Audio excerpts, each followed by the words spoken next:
What's good, everybody? It's your guys are for Christ. Let's get into it. We're dealing with a interesting story. It says Pennsylvania's distracted driving law soon takes effect this week in Pennsylvania.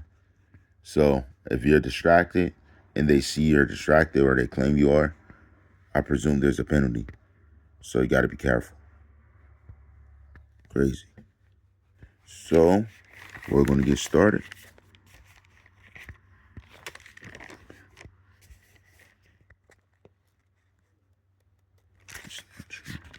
Hold on. Wait, let me make sure. Right page. That's it.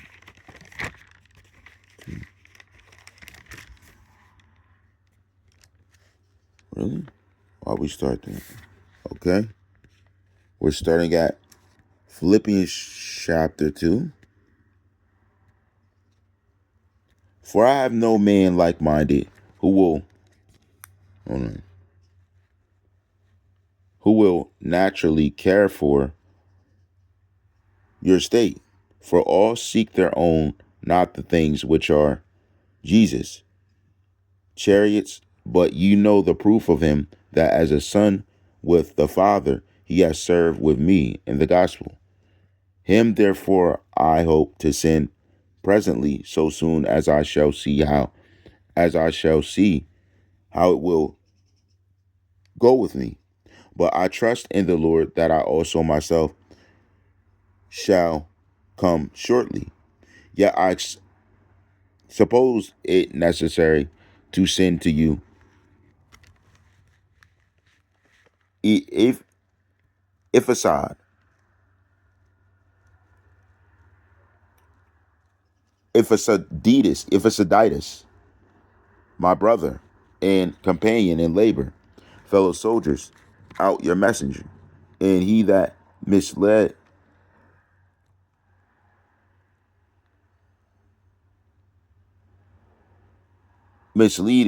to my wants, for he longed after you all, and was full of heaviness, because that ye had heard that he had been sick. For indeed he was sick, nigh unto death, but had mercy on him. But God had mercy on him, and not on him only, but on me also, lest I should have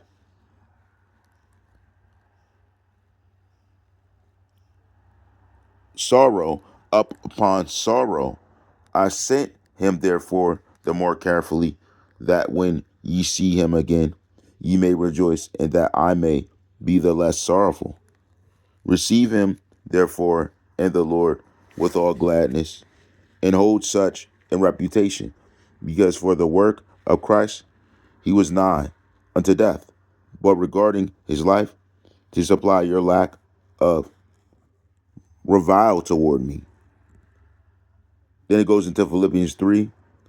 Finally, my brethren, are rejoice in the land, to write the same things to you. To me, indeed, it's not grievous, but for you it is safe. Beware evil dogs, beware evil workers, beware concision. That's intervening people who are trying to intervene with truth, like he's trying to do with me. The reading is Philippians chapter 3, 1 to 21. And that last part was the part of the reading. All right, here we go. Then we're at Acts chapter 23. And Paul, earnestly beholding the council, said, Men and brethren, I've lived in all good conscience before God until this day. And the high priest Ananias commanded them that stood by him to smite him on the mouth. Then said Paul unto him, God shall smite thee, thou whited wall. Right there, whited wall. Remember the dude who sacrificed his thing to the wall and whited wall? The you know, the, For sittest thou unto him, God shall smite thee, thou whited wall. For sittest thou to judge me after the law, and commandest me to be smitten, contrary to all the law, and commandest me to be smitten, And he's asking them, contrary to the law. Like, so look, people do things. That's why he had to change the law. He was gonna, like, they're trying to, people try and change laws down here to go against heaven, but you can't do that. That goes against your soul. Whoever does it goes against your soul. Every life. And commandest me to be smitten contrary to the law. And command, let's see. And they that stood by said Paul, I wish not, brethren, that he was the high priest. Then said Paul, I wish not. For it is written, thou shalt not speak evil of the ruler of thy people. Right there. If they're talking evil of Donald Trump, comfortable. And you're not to do that. They all got problems with Donald Trump. That alone will send you to hell, because you're not to do that. Just said it. Because God put them in position. You're not, that's going against God, because God's the one that said they're fit to do it. But when Paul perceived that the one part were Sadducees and the other Pharisees, he cried out in the council, men and brethren, I am a Pharisee, the son of a Pharisee, of the hope and resurrection of the dead. I'm called and questioned. And when he said, there arose a dissension between the Pharisees and the Sadducees, and the multitude was divided. Right there. Yo, people say things out of their mouth divisively, but look, it also can sway the wicked. It also can sway situations. So then the two wicked parties were at each other. That's what God does. He literally made them start fighting each other. Same thing that the devil himself tried to do with us, race wars. He's trying to start racial wars. For it is written, thou shalt not speak evil of the ruler of thy people. But when Paul perceived that the one part were Sadducees and the other Pharisees, he cried out in the council, men and brethren, I'm a Pharisee, the son of a Pharisee, of the hope and resurrection of the dead. I'm called in question. And when he had said, there arose a dissension between the Pharisees and the Sadducees, and the multitude was divided. For the Sadducees, so is the multitude divided in hell fire. You're divided from everybody. You're alone in solitary confinement. Exactly what it is. For the Sadducees say that there is no resurrections, either angel nor spirit, but the Pharisees confess both. Right there. There's a difference between people, man. Like, even though the Pharisees love money, even though they enjoy money, they still know God. Right there. And now, when we're looking at that, that's dealing with all these celebrities. They have a lot of money. They enjoy their money, but they still know God. They still know who God is. Okay, and they believe both, but they got to believe one God, trusting. Okay, money's not a God. It's mammon, the spirit. The Pharisee confessed both, and when there arose a great dissension, the chief captain, fearing lest Paul should have been hewing, lest would have been pulled in pieces of them, commanded the soldiers to go down and to take him by force from among them and to bring him into the castle. Do you understand?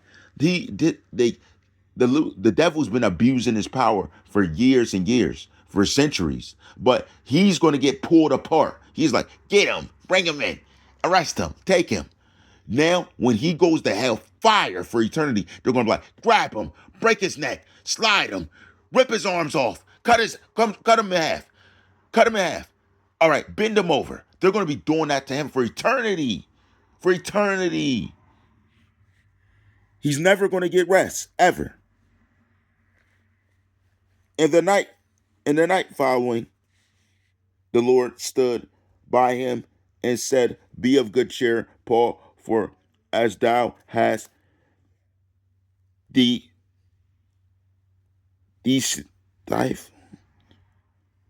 detested of me in Jerusalem, so must thou be witness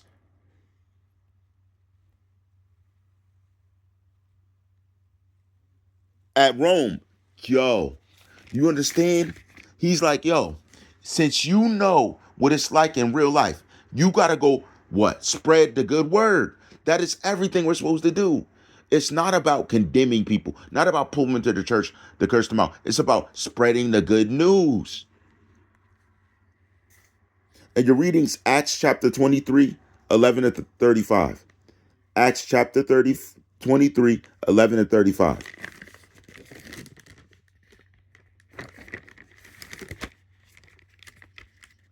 I don't know that. Time for the crux, nigga. Oh. 2 Corinthians chapter 7, starting at the 32nd. But I would have you without carefulness. He that is unmarried careth for the things that belong to the Lord, how he may please the Lord. But he that is married careth for things that are of the he that is married careth for things that are of the world, how he may please his wife. There is difference also between a wife and a virgin. The unmarried woman careth for the things of the Lord, that she may be holy both in body and in spirit. But she that is married careth for the things of the world. Yo, right there, if you're unmarried, you're supposed to be aiming for marriage, not just walking around roaming, fornicating, because that takes you to hell. That defines a virtuous woman, not looking for that. She's looking for a man that she marries. That's part of being a virtuous woman, right there in scripture. That she that is married care for the things of the world, how she may please her husband. And this I speak for your own profit. Your profit, that your eternal treasure. What?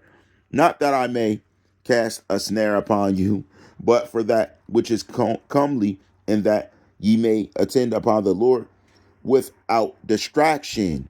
But if any man think that he behaveth himself uncomely toward his virgin, if she pass the flower of her age, and need so require, let him do what he will. He sinneth not. Let them marry. Let them marry. Not let them sex. Not let them enjoy each other. Let them marry. Right there. Nevertheless, he that standeth steadfast in his heart, having no necessity, but hath power over his own will, and hath so decreed in his heart that he will keep his virgin death well, doeth well. So that means the abusive, the little fighting things, he's taking care of her. Because he's not doing stuff. Because you know when women are virgin, like they have no experience, guys take advantage of them. Like, yo, like now I'll be back. And then they're going off to cheat and they're laughing to themselves like she doesn't know. Like that's evil. Literally. God will send you to your death. So then he that giveth her in marriage doeth well. But he that giveth her not in marriage doeth better. Like, yo, like, because when you're focused on things of God, that's good. The wife is bound by the law as long as her husband liveth. But if her husband be dead, she is at liberty to be married to whom she will, only in the Lord. But he, but she is happier if she so abide after my judgment. And I think also that I have the Spirit of God. You're reading right there. The reading is going to be 1 Corinthians chapter 8. You're going to read 1 to 13. I got 8 for you. Now, as touching thing suffer unto idle, we know that we all have knowledge. Knowledge puffed up, but charity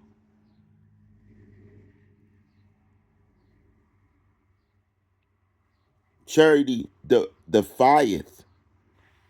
So when you good charity, when you're giving, you're not thinking of yourself. You get what I'm saying? Whenever you're giving to others, you're not thinking of yourself. But you know what I'm saying? When you're not, you're always thinking of yourself, how you come up. And that's what's wicked to God, because people use that to go take from people. People use that to get over on people. People use that to set people up. That's how people come up right now in the world, and God don't like it. It's going to cost your life. You have to seek a relationship with Jesus Christ. Serve God. All right. All rights reserved, nigga.